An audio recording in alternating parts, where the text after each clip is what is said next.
Today on the show, I'm excited to welcome Jamie Robinson, a wellness and movement coach who helps people reduce pain, build strength, and move with confidence. Jamie focuses on mindful, sustainable practices that reconnect people to their bodies and support long-term well-being. His approach is grounded, compassionate, and rooted in real-life transformation, making him a powerful guide for anyone looking to feel and live better. Hi, Jamie. Thanks for joining me. Thank you for having me. I love having these conversations because as people go through journeys in your life, we talked a little bit before we started, they take you to different places that's unexpected. So let's get you familiar to the audience. What is your history with fitness and wellness? Where did you start? Well, I started in sports, and I have an older brother who's a bodybuilder. He's 4 years older than me. And when I say a bodybuilder, almost 300 pounds in the off season, so really big. And so I grew up around boxing, football, basketball, bodybuilding, all of it. So it was in my household. And so I've been playing sports since I was, Pop Warner football and all of that. But I got into bodybuilding probably around 21, 22, where I really became passionate about it. And, it really became a focus point in my life. It kept me on a good track, which I can go into some of the things earlier on in my life where I was off track, if you will. I focused on bodybuilding. I got certified as a personal trainer in 2006 and have been on that path since. But there has been a major shift about 10 years ago, just shy of 10 years ago, where I went from just focusing on the body and having big bodies and performance. Though I still do that, I put a lot of attention on what's going on inside. So my philosophy is training from the inside out, which just means that we're looking at why do we do the things that we do and why don't we do the things we say we want to do? And what is that story that we have in our head? What's the cycle of thinking and feeling that has us being physically who we are? And so I'm really that compassionate trainer, but I also bring the fire at the same time. And I bring empathy, because we change moment by moment. Our feelings, our emotions, they shift moment by moment based on what's going on in our lives. And so that could determine what we do and what we don't do on a daily basis. So I'm the trainer that's more curious about your life. Yes, we have the metrics. Yes, we have the structure that has to be focused on, but it's more of a moment-by-moment process where it's kind of like the stock market, It's like it's a process of ebbs and flows. So I would say that to answer your question directly, I went from being that rah, big 250-pound bodybuilder with the armor on and many masks to cover up my insecurities to a vulnerable trainer, someone who admits that he doesn't have it all together. And that's beautiful. It's perfect. And I want to be on a journey in tandem, other people who want to better their lives, physically, psychologically, emotionally. I think that's important because I feel like everybody should want to better their lives. So I get frustrated sometimes when I see people kind of not even trying, because there's so much to learn in life, not only with your nutrition and your fitness, but as you mentioned, inside and how you're thinking. And I think sometimes people see people who are fit and they think that it's easy for them all the time. So I'm really glad that you brought up that you had to make a change and really focus on that and be vulnerable. We touched a little bit on that before the show. So what changed in your life where you realized that you had to make a change? Well, life happened. It wasn't me saying, I'm going to make these changes. Certain events happen. I was in denial. So in order to answer that question, I got to give you context. I was in a relationship in the New York City area, and I was still doing personal training part-time, but I got into real estate in that area for a little over 3 years, and both my partner and I at the time were doing real estate together. Well, I was doing every recreational drug you could imagine. This was after I competed in the Eastern USAs in 2012, had microfracture knee surgery in 2013, realized I don't want to keep doing that for a trophy, and decided I was going to get involved in real estate. Well, in so doing, I was just, I I didn't have any goals outside of just making deals, and I was partying all the time, and my partner and I were enabling each other. And so I was in denial a lot. I suppressed what I was really feeling through substances. I was drinking daily. We did everything from, you name it, cocaine to ecstasy. And I think I'll leave it there just for the sake of, I don't want to say anything about my previous partner, but we were not aligned. Mm-hmm. And so there came a point where we couldn't deny it anymore. And there was a big just release. I let go of the home we were living in, 6.5-year relationship, dog, real estate. And I had a music studio in Astoria, Queens, and I decided to go live there. And it's illegal because there was no windows. It smelled like musk down there. So I was sleeping on a blow-up air mattress, eating from the hot cold bar at the 24-hour supermarket down the street, and I was showering at the Synergy Fitness, which is 24 hours, and shaving. And I said, I have to go on this inward journey. I didn't know. I was simultaneously grieving, uncertain, yet certain at the same time, meaning that I didn't know what the future was going to be holding for me. I just knew that there was some clear yeses. One of them was, at the time, I thought I was going to go live in an ashram out in California, not to become a monk, but just to, get away and serve a community and go more inward.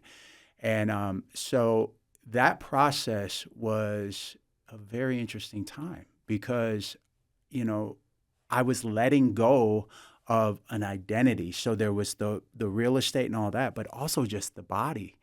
I was starting to care less and less about how I looked, and I cared more about being in every moment, witnessing life unfolding in front of me, noticing what's alive in me moment by moment based on what I'm experiencing.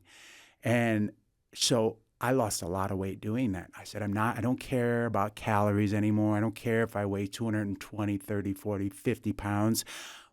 I got down to 189 pounds, which for me at 6 feet tall is pretty thin. And so this process was like a complete 180. Now, I found a balance, right? But at that time, it was really shifting to the other side, caring more about my internal state of being less than what it looked like on the outside. So it was a combination of realizing that I could not continue the way I was going. And the universe, whatever you want to call it, God, infinite intelligence, that which is moving in through and as all of us, said, enough. It's done.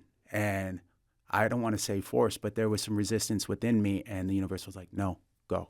You have to go. And so there was, like I said, a process of grieving and becoming at the same time. Mm-hmm. So I think the last thing I want to share about that is, and it's important that I bring this up. So we're sitting in this room, and I don't know if it's this room, but my wife recorded her album here. I met Jake through my wife. And so that's the thing about synchronicity and saying yes to the things that are aligned. When I was in that state, when I was living in that basement, a friend of mine invited me to a Marianne Williamson lecture at Marble Collegiate Church in New York City. And I went to that event with him and loved every second of it. I felt filled up, everything about it. It was a teaching of A Course in Miracles, if any of your listeners are familiar with it. And I said, okay, this is the energy I want to be around more. Mm-hmm. This is the community I want to be a part of. And so the next week I wanted to go. So I asked my friend if he was going. He said, I'm not going. So I decided to go alone. Well, it just so happens that a woman sat in front of me. And we were looking at this is 2016. We were looking at the results they were showing the results of the election at the time in 2016. And I leaned in and I just started up a conversation, and she said, I voted absentee in Wisconsin because I figured they could use the help. And I said, you're from Wisconsin? I'm from Beloit. She said, I'm from Madison. And so we were like, all right, we're going to be friends tonight. Well, I just let it out. I let Erica everything out. I just said, I don't know what I'm doing. I'm honestly, I'm lost right now. I'm basically not homeless, but I'm living in a little musty basement, and I don't know, this is my plan. So by doing that, she turned around, she grabbed the back of the pew, looked right at me and said, "You have no idea. Your life is going to get so good. It may not feel like it now, but the choices you're making, your life." Now, little did she know that she was going to be a big part of that process. Why it's so good. So, yeah, that your question was what led to this transformation, and it was a lot of pain, a lot of denial of self, true self, beyond all of the distractions and the substances that were numbing me from feeling my feelings. And once I started to own that, I said, wait a minute. I don't want to keep going down the path that I've been going down. That's all learned. That's conditioning. I learned that from somebody else. Is that really me? And so, there's a lot more to it, but you get the idea. Now, last thing I'll say before we move on is that now this is almost 10 years ago, I have since found a balance where I still love fitness. I take care of my body. I still love weightlifting, all of it. And I don't do that at the expense of my internal work as well. It's a both and, not an either or. So there's so much I want to delve into. So I know there's a lot of people listening who either are or have been or know somebody who has been in that spot where they're at the bottom or what they think is the bottom. If you saying that you knew that you had to make a change and then making a change, I feel like is a big pivot. What advice do you give for people who, again, either know someone or are going through it themselves to be able to start that inward process? Because that's a change in perspective that is hard to make. It always comes down to, the best way I can describe it, there's a witness, right? It's in a lot of books. Michael Singer talks about this. There's, Eckhart Tolle, all the spiritual guides and all this. They talk about this, that there's always a witness behind the thoughts, behind the physical body. And that witness is where we go. It's the seat behind the thoughts. It's the seat of consciousness. And so that's why things like meditation or mindful walking, these kind of practices, it's not about getting it right. It's not about the goal. There is no goal. Mm-hmm. You just eliminate that word. You're just being. Thoughts, let it go. Sensations, let it go. And things start to happen. Alignment starts, congruency starts to bubble up within oneself, and everybody's different. My version of that was, first it was crying. I had to grieve for a moment. Then it turned to anger. Then it turned to self-criticism. Then it turned to, and there's this process, this evolution that happens to self-acceptance, self-love. And then you pour that outward. And so pause, journal, be with yourself. Take 5 minutes. It doesn't have to be meditation. This idea of it has to be one form or another is part of the issue when it comes to this idea of words are clunky. So, we do our best to convey this, but I'll say spirituality in this case.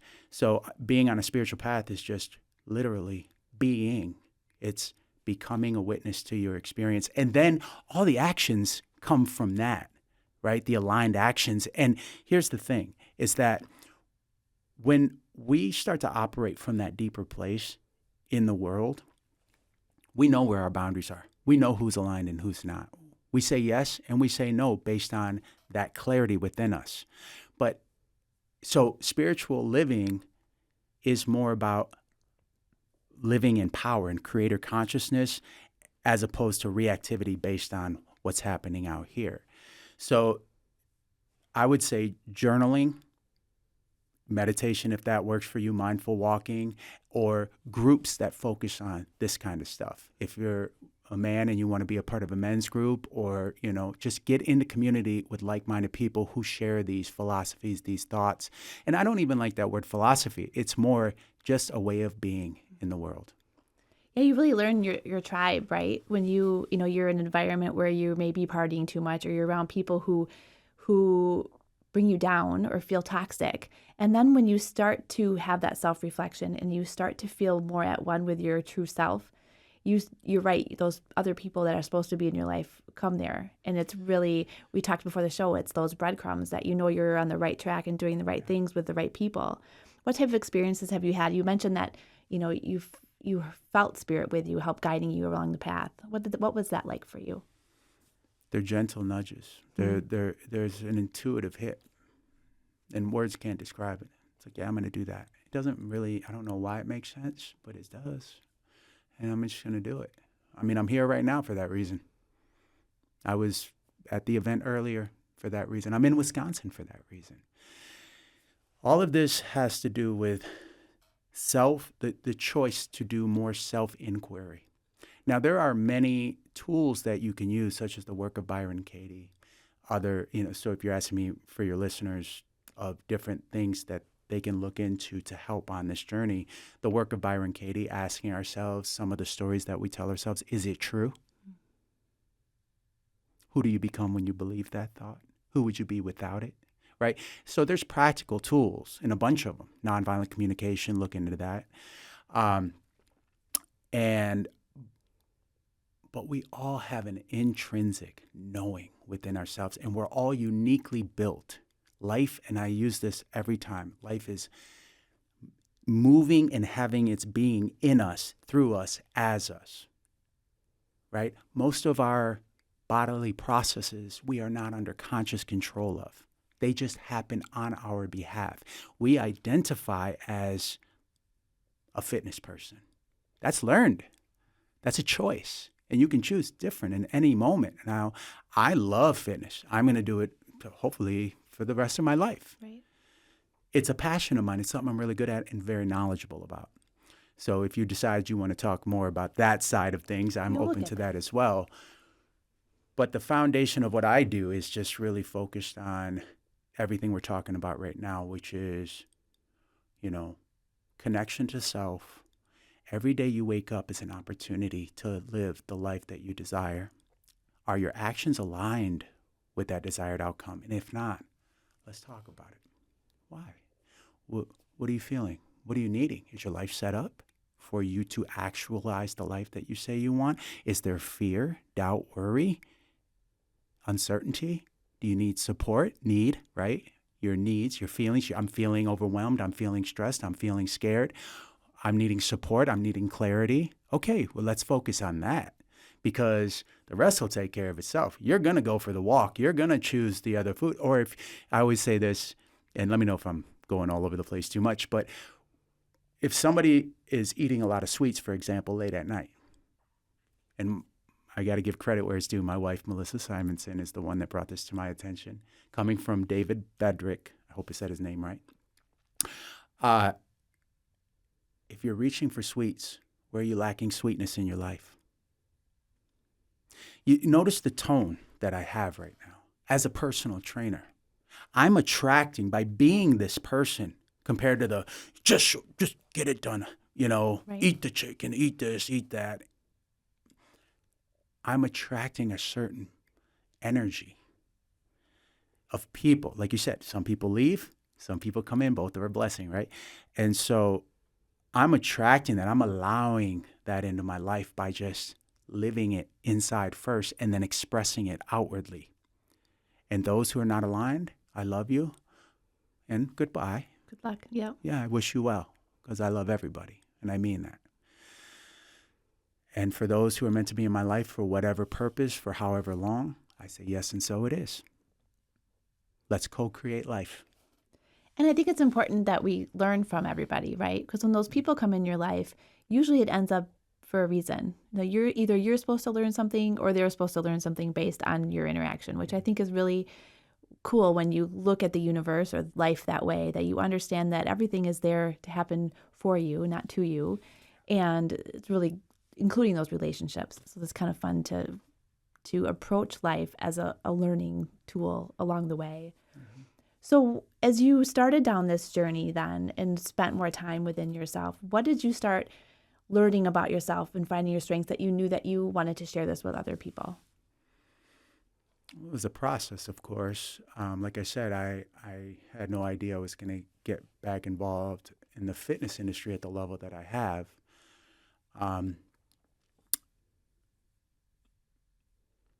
I think that the key is I'm not in the driver's seat.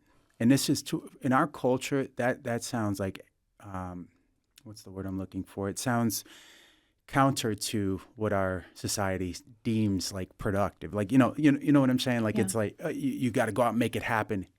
Yeah, you have to take actions, aligned actions with patience and consistency over a period of time. So for my process was say yes to the next thing. Say yes to the next thing. But here's the thing is that as we know on a healing journey, there's ebbs and flows, there's ups and downs. You think you have it together and then life comes and smashes it. Nope, there's another layer of the onion to peel back. Peel it back. Oh, you're good for a little while. You got a new status quo. Well, let's peel another layer back and unveil a new thing you have to look at. So that is the process. It's a process of becoming the person that you want to be, which for me was a compassionate, empathetic, softer man, a vulnerable man. And I actually, Jim Carrey wrote down $10 million and he folded it up and put it in his wallet and he wanted to manifest $10 million, right? I don't know if you know that story, but he did that. In my wallet, I have one that has the virtues that I choose to live by. Now, have I honored them 100% during this almost 10 years? Not, I wouldn't be honest if I said I did, but vulnerability is the top one. Mm. As a man in our Western culture in 2025, if I am not leading with vulnerability, I am not honoring myself. Now, let's be clear about something. It doesn't mean I walk around all day long like, oh, my life it was hard today. No, it's more like, I'm feeling exhausted. I'm feeling overwhelmed, and I showed up. And I think that's the missing piece in our culture is just rise and grind and do the thing. And, so I think, again, my journey has been one in which I am putting spiritual practice first. Spiritual practice is not an option. It is the foundation of life for me.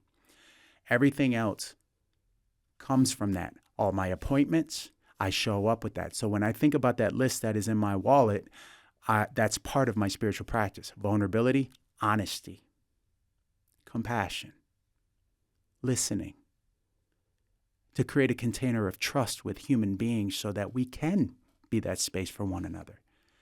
And if I'm walking around having all the answers, like I, have everything together, well, that's that insecure, conditioned, guy, I'll just say guy who was afraid to really reveal himself. I'm a softie.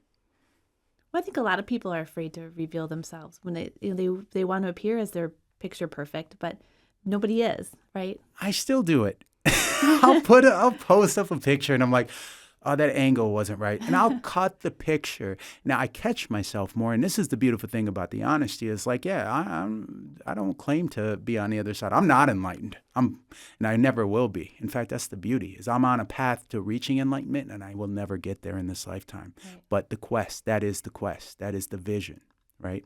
So as long as I am choosing to operate with thoughts and actions and a feeling state that aligns with that, then I'm honoring myself and those who I interact with. And here's the thing is Marianne Williamson's quote says this really well, which is, I'm going to not say the whole quote and I'm going to paraphrase it, but when we shine our light, we give other people permission to do the same. Mm-hmm. And our light is, life is duality, up, down, front, back, right? There's feelings associated with met needs, feelings associated with unmet needs. Mm-hmm. Yeah. We can all experience this. That's the common thread with human beings, right? So we don't get to just have it all together. So we were talking about this earlier. The people that say they have it all together or present themselves like they are the ones that actually do not have it together. Now, I'm not going to say that as a fact because I don't know everybody, but I'm saying that in my experience, in my life at least, that's the truth. So I'd rather just put it out there and not allow fear to drive my life. I want honesty and compassion and love to be the foundation of what I do and to let go of judgments, of inner judgments, judgments towards others based on my perceptions. I want to create less suffering through my thinking, right? And here's the thing about fitness. or bodybuilding or powerlifting or sports in any kind of sport is that we can be really hard on ourselves. We can be flat out cruel. I know I have been, especially when I was a competitor. Right. So that's a choice. It's like the analogy of putting your hand on a hot stove. Pain is inevitable. Emotional pain, you lose somebody, you lose a pet, that's painful. You touch a hot stove, that's going to be painful. Mm-hmm. But then what we do mentally and emotionally is we create this narrative over and over, day after day, and we hold on to it as an identity.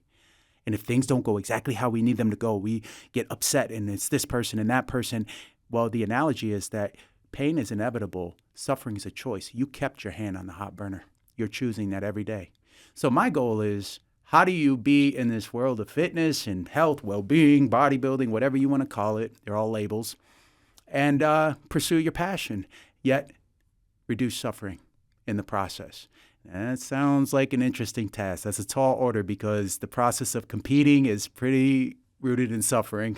But we're not talking about the moment-by-moment suffering that where you're pushing your body beyond it. We're talking about once you are done with that part, you let it go. It's the process of letting go and being in the present moment after that. But what we do is we hold on and we bring that into our lives and we create an identity with it. You know? And so I'm not saying anything's good, bad, right, or wrong. I'm saying that my goal is to be in this world of fitness, to do the hard things, progressive overload, all of it, right? Push our bodies within reason. For me, because I'm 46 now and I have some injuries and I don't want to put my body through what I did, 15 plus years ago. But for the younger people, and when I say younger, I'm talking the 20-year-old, teenagers, 20s, even early 30s, is to find some practice or community that has you looking on the inside as well as your external goals and endeavors.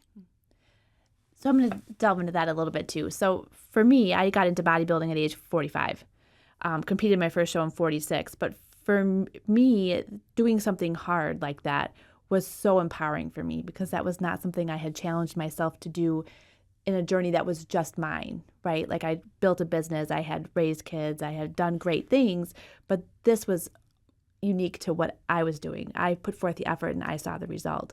So for me, doing those really hard things are really cool. And I love it when people challenge themselves to do hard things. But you're right, there is a balance that you don't overdo it, you don't hurt yourself, and that you stay in the right place mentally. So have you seen that be a struggle for people? Yeah. Because I know I don't want to put other people's names out there, but there's people that I know where when they were getting ready for competition, they were not pleasant to be around. Mm-hmm. And we never get those moments back. So if you're a competitor and you have kids, and you're a competitor and you have a spouse and you have family members or an older, let's say, mother that's still alive, and you're like, I don't have time for that. I got to cross T's, dot I's. I mean, I was that guy too. You start to become shorter with people, less patient. You start to become judgmental, irritable. You can't fully get around that because you're putting your body through literally hell. Yeah. I mean, I was so dehydrated. I felt terrible when I looked, quote unquote, my best. I was 4% body fat. And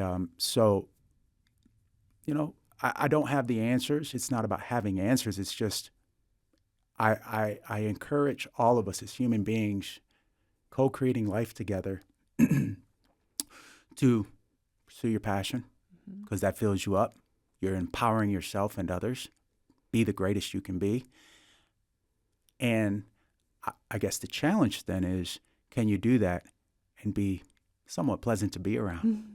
And find ways strategies, people that remind you that this is just a contest. When you're on your deathbed, what's going to matter the most is the relationships you had, not a plastic trophy or a glass trophy or whatever kind of trophy. They don't even give good trophies anymore. They don't. They're terrible. It's like, okay, they're great. Then they sit up there, collect dust, and then you're gone, and then, That was your legacy. The jerk. The person that you don't want to be around because you were so self-focused. Now, this can trigger people because, and let me be clear, I'm not implying that we don't look. Again, I'll bring it back to the eye. I'm a very soft-natured guy, if you will.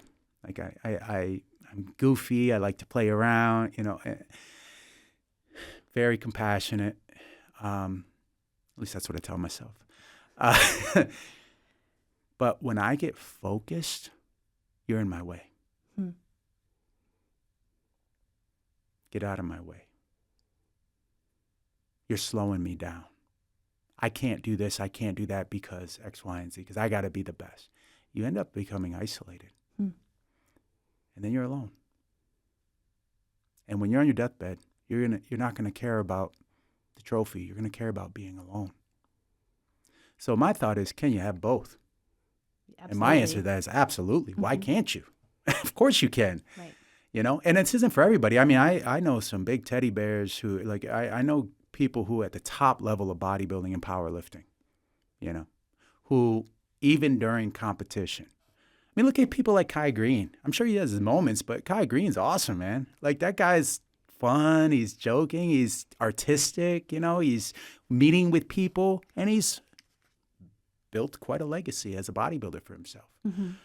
Arnold Schwarzenegger, another great example.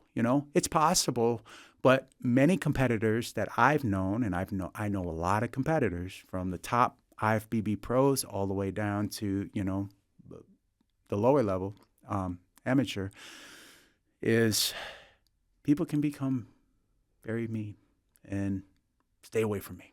Yeah. So if it's possible, if that's the takeaway. Compete, do your thing, rock on. Right. And be a spiritual warrior. So one thing you work with people on is really, as people get older, to make sure that they're incorporating that fitness and that strength to help support their body to do the things that they love, whether it be getting down on your knees to play with your grandkids or, being active in a sport or whatever it may be. As you're getting older, you're still very young yet. Yeah. How are you finding the importance of staying fit and staying strong in order to continue that quality of life? Well, I'm certified in yoga now, and nice. I'm exploring some options. I'm not going to say anything yet because there's no agreements or contracts done yet, but I'm exploring some options in the yoga mindfulness area.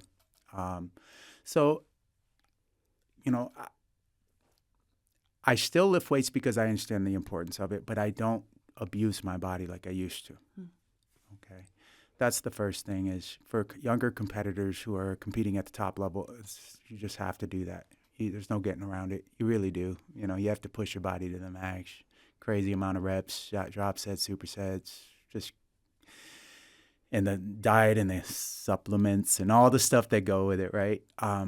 For me, as I age, I am doing exactly everything that I've already talked about. I'm living the spiritual life. First, in quiet moments, right? All the motivational speakers talk about this, the Tony Robbins, and do it in quiet, and it will manifest in public, So I'm doing it, and here I am talking about it. But this is how I live my life. And then I go to the gym and I work out. And sometimes I push it too much and my body rebels. And it's like, yeah, that's why you don't do that. But that's the process, right?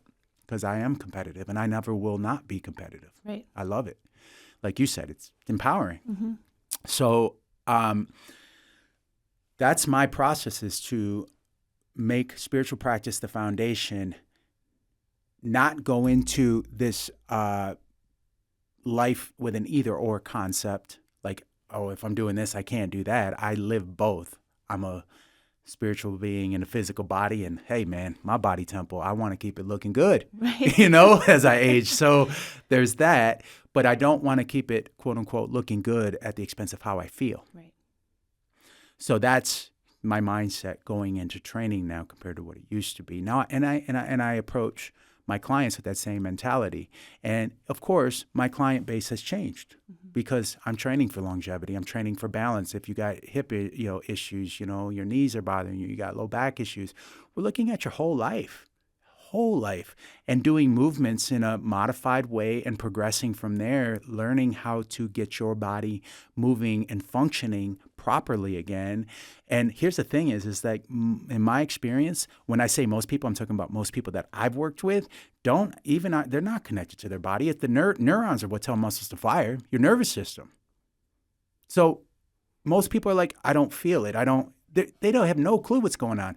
You have to almost do neuroplasticity style training. Yeah, you're right. Because they don't think of a bodybuilder when they're going through a posing routine. You're exhaling, you're smiling, you're turning, you're retracting, depressing, you're showing, you're doing all the things in the different planes of motion, right? And you're connecting to your body and you know every detail of what you're doing. Engaging the glutes, right?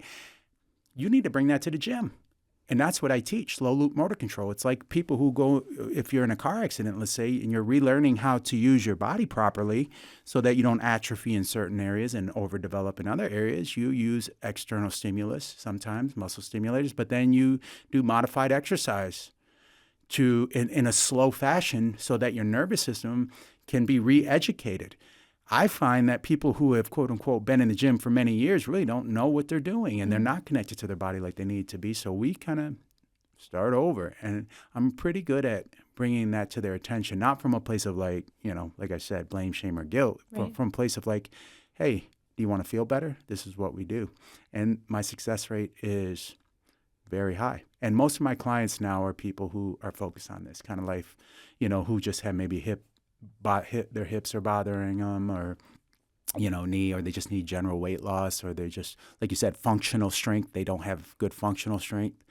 One of my clients, David, he's so happy, not only for the total body weight loss that has happened and lower body fat percentage, but for the fact that he can take a 40-pound bag of dog food, grab it with one hand and pull it across his body and put it in without hurting himself.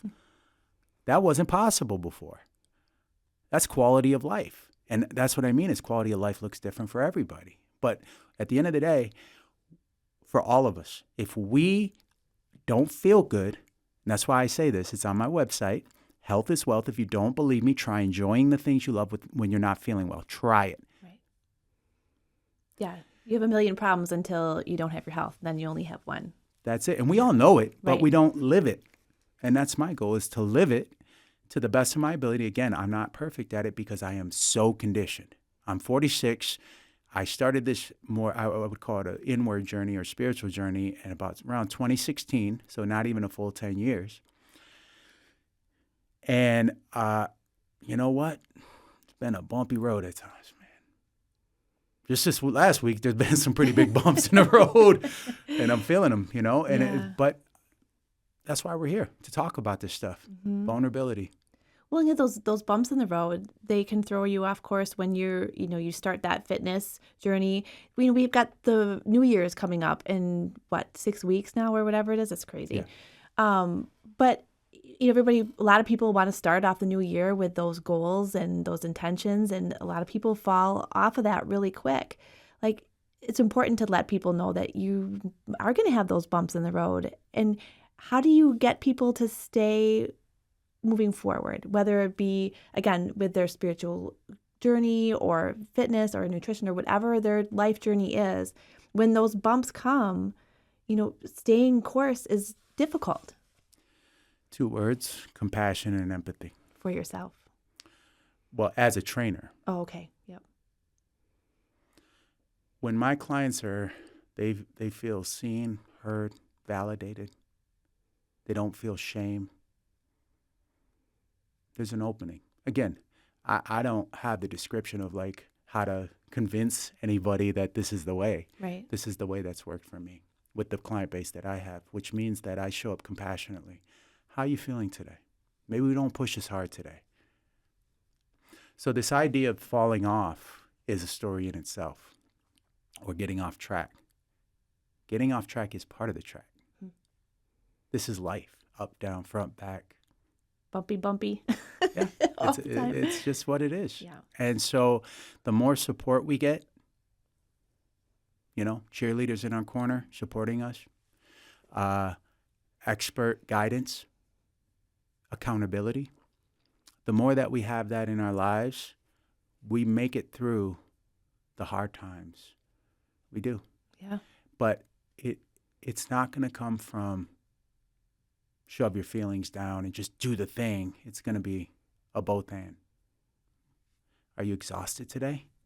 Oh, okay. All right. So let's pull back on the workout a little bit. Oh, you just want to talk? You need to process? Most of my clients who are dealing with pain, it's emotional pain too, by the way. They're tense, stressed, sleep deprived. So the strategies that would have them feeling better in their body is not to go create more inflammation in the body through resistance training. The process is to process your emotions. Go get some rest, do some stretching, take an Epsom salt bath, and come back the next day. That's a better strategies, and it's going to lead to longevity. The opposite is true if you do the opposite. You're going to end up exhausted, stressed, joint pain, tight muscles, and then you're going to do something that's going to really put you out of commission. And then, hey, we all know we're emotional beings, all the emotions that come with that. Right. And then we go into this whole story. I'm off track. Oh, I can't do it. And then we go into the spiral. And why did I do that? I should have done this. Should have, could have, right? Then we get into the land of evaluation and all of that instead of the land of feelings and needs. I was needing rest, but we should ourselves and blame ourselves into doing the thing. And this is where it gets a little tricky because you do have to push yourself. Exactly. And that's why empathy is so important, because we all have our own answers. We all have the answers that are buried beneath the stories, that are buried beneath what's in the way. And I always say this, either get what you want or you get what is in the way. So you got to remove what's in the way in order to access that power that is within you. So that's not a do 10 more reps thing. That's a how you feeling today? What are you needing?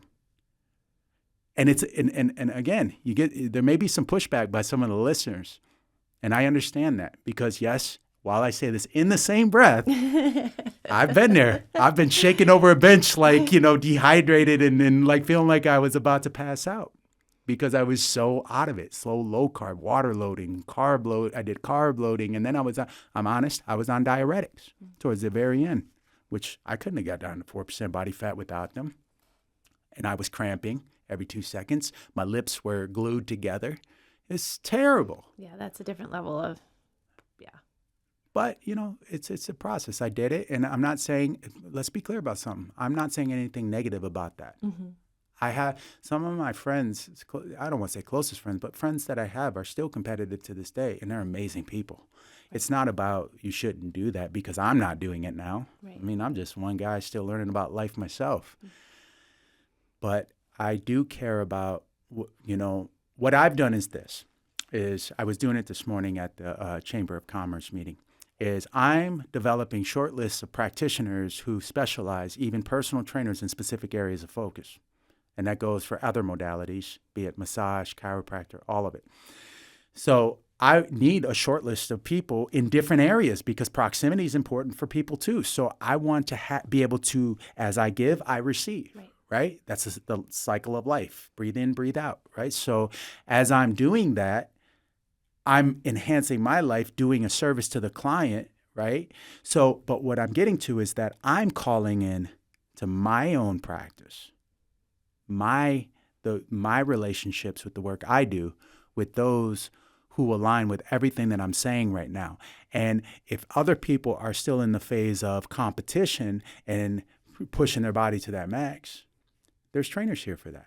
There's one trainer who I work out of HQ Madison sometimes and also Unbox, 2 gyms that I train clients independently at. And HQ Madison, Josh, he's a great competitor. Yeah, he's a beast. I would send people to him to train to compete. Not me. I'm not that guy. But I bring some of my clients there, and they're on a different journey. They have injuries. They're dealing with this, that, and the other. They want a compassion. I've had clients cry on the gym floor because they're processing emotions as they're lifting weights. Mm-hmm. So we stop. We process. The workout changes. That's the journey. So when you ask me about, when the road gets bumpy, how do you continue? For me, it's bring compassion, bring empathy, be with them through the process, through the bumps. Don't shame them. Don't say you should have done this, you should have done that. It's meet them where they are so they feel seen, heard. They process themselves just like you and I do. And then we have our own answers. I don't want to be told what to do with my life. Nobody does. Right. You can take advice, but, you want to feel intrinsically motivated and act from that place. That's what I care about. And how do you access that? Empathy. Yeah, there's not enough of that out there in the world. No, Yeah. Well, everybody's an expert. And let me be clear about something for all your listeners. I am not an expert. I'm a compassionate trainer that knows quite a bit about training the body. I've been doing it professionally for almost 20 years, and I've been living it my whole life. Right. And I am 46 years old, and I still have so much to learn. Yeah, I find for me, the gym is my therapy place. So when I feel well and I go to the gym and I feel strong, that is when emotionally I am in my favorite place. And so for me, it's very hard to take that recovery time. And my coach will call me on it because you need to deload. I'm like, I don't know that word. It's not good for me. So and for me personally, it's a balance to listen to my body and my mind and give it the right balance on those days that are hard for me physically, where I still need that mental boost. So that's just one thing I wanted to touch on. And then I also wanted to talk about how you are bringing people together of different modalities. That's how My Fit Tribe all started, because through my bodybuilding journey, I met so many people, not only on the stage and competitors, but the guy who did the deep tissue massage, the guy who did the alternative arc wave therapy, the chiropractor, the massage. And there's so many resources out there that all of us in this wellness field can share with people in order to try to get them when they do hit those bumps that are, physical or mental or whatever it is, that there's more support system to be able to help them. So I love that you're bringing that together. Super cool. Our bodies are the best analogy. If you think about how many cells are working synergistically together, like, fighting, working together, just think about it, creating body, like organs, body systems, right? Very complicated. Well, we're the same. We're on this little planet, floating in outer space, think about it. Yeah. Go to not a bird's eye view, like the cosmic view. We are cells. And we are either malignant, we're cancerous, we're independent, self-preserving, or we're communal, co-creating, enhancing, encouraging, loving. I want to be the latter. I don't want to be the former, right? I used to be the former. I can't do this because I got to do that. I got to do this. No, it was always really restricted. My life was small because of it. And again, if you're a competitor, you have to, there's certain foods you got to eat because it's what you got to eat. Right. I was eating 32 ounces of tilapia a day with a big bag of asparagus. My pee was like fluorescent. I felt like I was toxic as could be. You could smell it from down the block. It was terrible. Nobody wanted to be around me in every way, shape, and form possible when I was getting ready for like the Eastern USAs. And you know what, though? Like you said, it was still an awesome journey. Yep. But my thing is always this, and this is something for all of us to contemplate as people who are driven, but also, want to be there for the people around us and want to also excel. How do you go about doing that? And I don't have the answers for anybody else, but I know, again, for me, I'll use the word God. Please understand this is not religious. Use it or whatever. Universe, infinite intelligence, that which is moving in, through, and as us, right? That energy, I put that first. I allow it to guide me. Notice I didn't say him. It to guide me. I say yes to the things that are aligned. I lovingly say no to the things that are not, and I show up in service to those who I am called to serve. And as long as I'm operating from that place and living in alignment with myself, outside of just service for others, but living it too, because that's a big thing. Mm-hmm. Trainers out there, if you're not living it, don't teach it. Don't teach it. Don't pawn yourself off as someone who can or I shouldn't say pawn, but present yourself as someone who is an expert in something that you're not living yourself. Then that's why I do the short list. You know, Right. you know, I can work on a trigger point on somebody. I know how to do it. Doesn't mean that I'm the guy for it. So, you know your role. The Rock says it best. Jabronis, know your role, and you know, just yeah, co-create. That's my thing. Is co-create with others. And again, the best analogy is breathing in and breathing out. We breathe in oxygen, we breathe out carbon dioxide, we give back to the what do you call it in the water? Plankton, something like that. And the trees give us oxygen. It's a cyclical pattern, and it's no different than what we choose to do in our lives. And I think that for competitors, I will say this because I've been backstage. People can be very, you know, like just looking at other people and don't talk to, you know, and just really not kind to each other. Joke around back there, man. Lighten up. Well, and that goes even at the gym for anybody who's going to the gym.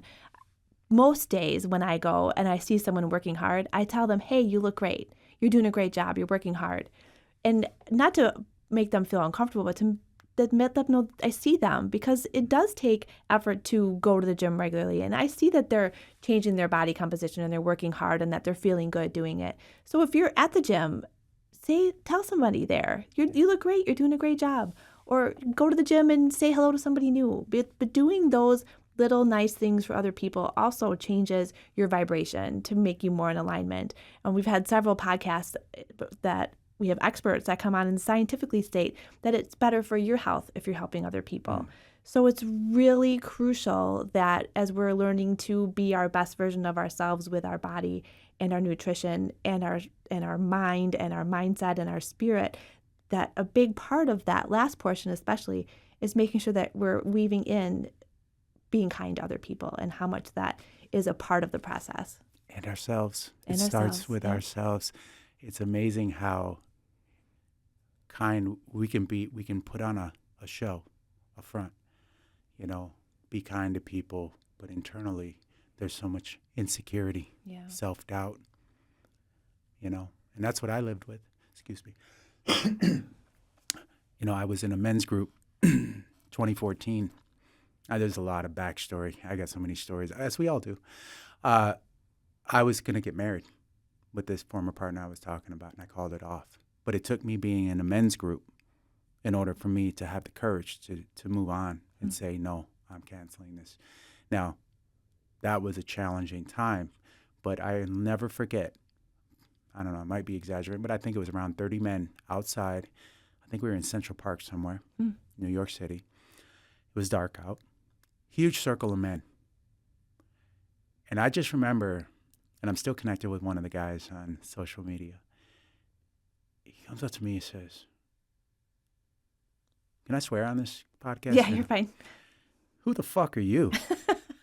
Yeah, you got, and at the time I was like 245, 50 pounds, fluctuating 5 pounds a day, right? So I was pretty thick and you know, 6 feet tall, 245, 250 is a good size guy, right? Not, right. So my ego, I wanted to hurt that guy. I was like, who are you talking to? You know, all this. But upon reflection, he's like, yeah, you got big muscles. Yeah, yeah, okay. But who are you? Like, do you know who you are? And that stuck with me. Because our bodies, especially as we age, change. We're not our bodies. And so when I let go of that identity, even though I was still in it, when I reflected on that, I was like, I don't know.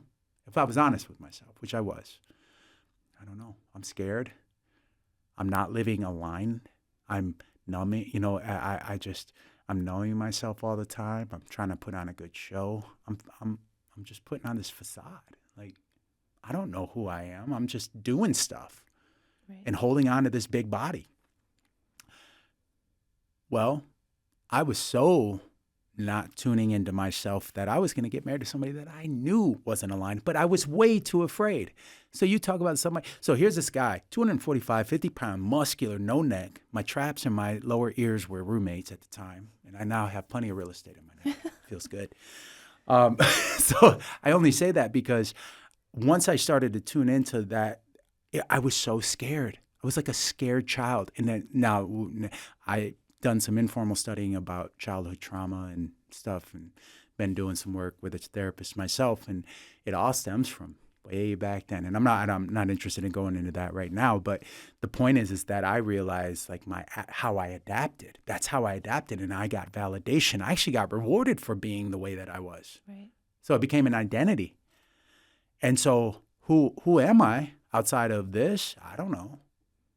So that's been the journey since. It's like, well, I am service. I am, but see, here's the thing with that is that, and I want to get back to the fitness side of things, but the I am, anything that's behind that is all made up. It's a choice. I am a fitness trainer. I am a husband. They're all just roles we play in this big play of life, right? This act. And we're none of them. And they change over time.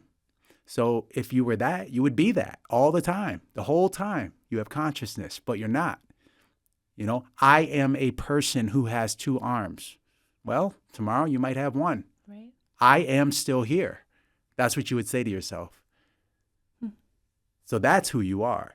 And that's why things like mindful walking, meditation, all the inner work is so important, because you can do all the things physically, externally, achievement-oriented, but realize that it's still all a game. It's all an act. You're writing a book, right?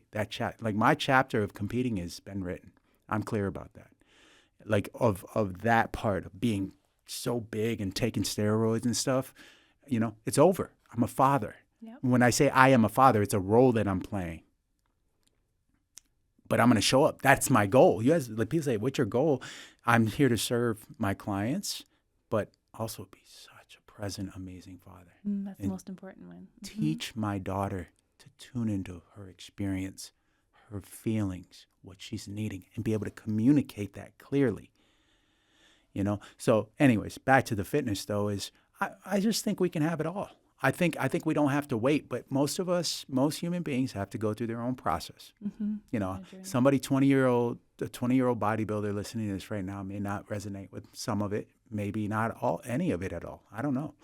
But I'm just speaking from my life experience and what feels aligned for me to say in the here and now. And, if it resonates with any of your listeners, that's beautiful. And if anybody feels seen, heard, validated in this or inspired by it, that's what I do. I bring the compassion, but also the fire. Like, I am going to hold you accountable. Don't get me wrong. Like, if you want your body to change, if you want to feel better, you got to do things that you currently are doing. And there's a reason you're not doing them. It's because it's uncomfortable. Right. So be prepared for that. And it's a process. And to have somebody not yelling at you is important for me. Agreed. So before we wrap up, I just want to touch on one more thing. You mentioned how being vulnerable is such a huge part of who you are now. How have you seen becoming that vulnerable person impact others? Because that's hard for people. Yeah. Again, Marianne Williamson, shine your light, and it gives other people permission to do the same. There are so many men, and I'll say men because, I identify as a man. Today's world, we have to be specific with that, and many people are against that, but I'm not. Hey, lead with vulnerability, because I want intimacy in my life. And I'm not talking about the physical touch stuff. I'm talking about intimate relationships. I want to know people. And if I'm not leading with that, they're not going to open up. I got to be the example. Like Gandhi says, be the change you want to see. Be it. Be the doer. Don't boast about it. Silently do it. And then, show up compassionately. Be curious about other people. Ask questions. Listen. And that goes for us too. In silent moments, listen. Life will call. The question is, are we afraid to answer the call? Or are we holding on to some thought or identity that has us being who we currently are? And in our culture, that's known as, things like fortitude and perseverance, and that's all valid if you're pursuing something. But listen, life is transient. It changes. That is the nature of life. Mm-hmm. Like, we are a part of nature, And it is literally every second changing, evolving, changing form. Right. Water is 3 different forms depending on the climate. Snow, ice, water, it can be steam. My thing is, what kind of an internal environment am I creating? And am I creating that in physical form? I guess that's the best way I could put it. Yeah. And too, I think, we go through life and sometimes we think we have it all figured out only to have it not figured out. But that's the whole point. Like you're always going to be presented with another challenge, another lesson, another point that you need to evaluate yourself or grow or whatever, however you want to say it. But that's the journey. What's the fun in never having it all figured out? Then you'd be bored. Yeah. We want safety and control. Yeah. That's what we want. I think we can all agree on that. I know I want to feel safe and in control. That's not life. That's not life. Exactly. But, there's if you look at it like a ring, right? There's things within your control that you can do. How you react to that which you can't control is one example. Exactly. Right? So you lose an arm, you can go into victim consciousness, or you can go to creator consciousness. Now you got to go through a grieving process, the pain of it all, even the suffering for a while, depending on the person. And then eventually you reach a point where it's like, okay, I now have one arm based on my physical ability, right? Well, now with prosthetics, it's different. But the point is I have one arm. Now, what do I get to create? Right. Now what? Yeah. That I couldn't before. And that's the difference, And I think that's the key is you can be spiritual and optimistic and a doer in life. Absolutely. It's a both and. That's a great combination. Yeah. Yeah. So I'm going to wrap up this podcast by asking you the question that I ask all my guests. So it's a 2-part question. So if you, Jamie, today can have a conversation with Jamie of the past, the one who was living in that musty basement, hitting rock bottom, what would you tell him? You're safe. You will always be supported. The net is always there. And let go of your limiting beliefs because you're only basing those beliefs on your past and what limited life experience you have had. And this world is vast. There's a lot to learn and to grow into. So allow it to happen. Allow it. And say yes to the things that are aligned. So now you, Jamie, today can have a conversation with Jamie of the future. You can pick 20, 30 years, maybe sitting with your daughter. What would you ask to your future self, and what do you think he would say back to you? How'd I do? And I think based on my actions, my future self would say, "Yeah, you did all right. You did all right. Maybe in the next life you'll bump up the higher percentage of enlightenment, but you did pretty good this time around." Yeah, I think you're doing pretty good. Yeah. Awesome. Thank you for joining me today. I Thank you for appreciate the having me. conversation. I appreciate you.